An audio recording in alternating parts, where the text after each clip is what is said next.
समाजाला जिने दिली ज्ञानाची सावली, धन्य होतीस क्रांती ज्योती सावित्री माऊली, धन्य होतीस क्रांती ज्योती सावित्री माऊली. नमस्कार मित्रांनो, माझे नाव कृतिका प्रमिला सकोले आहे.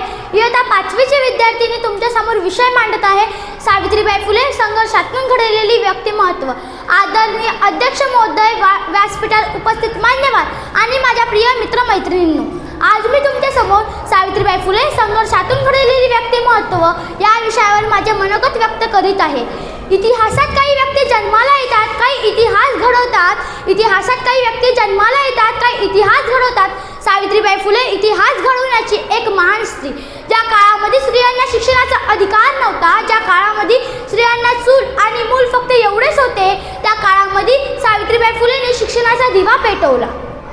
सावित्रीबाई फुलेंचा जन्म एका साध्या कुटुंबात झाला, पण त्यांचा विवाह लहान वयातच झाला. पण त्यांच्या जीवनाला खरी दिशा मिळाली ते म्हणजे ज्योतिबा फुले यांच्या सहवासातून त्यांना शिक्षणाचा अधिकार मिळाला. यांच्या सहवासातून त्यांना शिक्षण घेता आले. रस्त्यातून जाताना लोक त्यांना शेण गोटे टोमणे मारले गेली, पण त्यांनी शिक्षणाचा दरवाजा बंद केला नाही, शिक्षणाची वही बंद केली नाही. त्या रोज आपल्यासोबत एक जास्त साडी घेऊन जायच्या, कारण समाजाने फेकलेली घाण पुसून त्या पुन्हा शाळेत ज्ञानासाठी उभ्या राहत.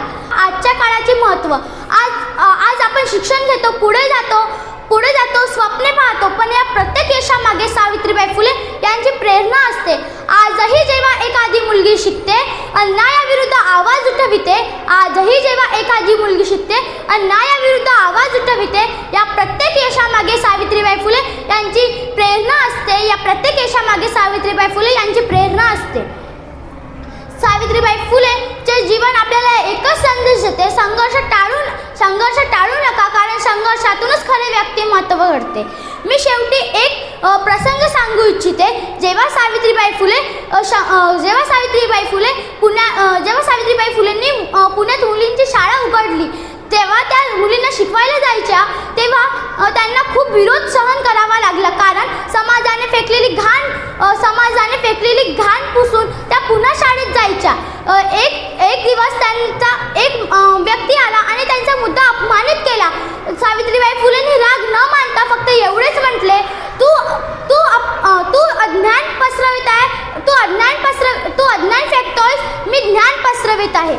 ही घटना आपल्याला एकच संदेश देते: सावित्रीबाई फुलेंनी मुलींसाठी खूप विरोध सहन केला. त्यांना समाजाने खूप अपमानित केले. शेवटी इतकेच म्हणू इच्छिते: अज्ञानाचे ग्रंथ सुटले, मैत्री झाली शब्दांशी.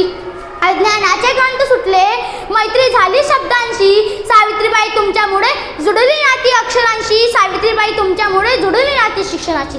धन्यवाद. जय साऊ, जय जिजाऊ.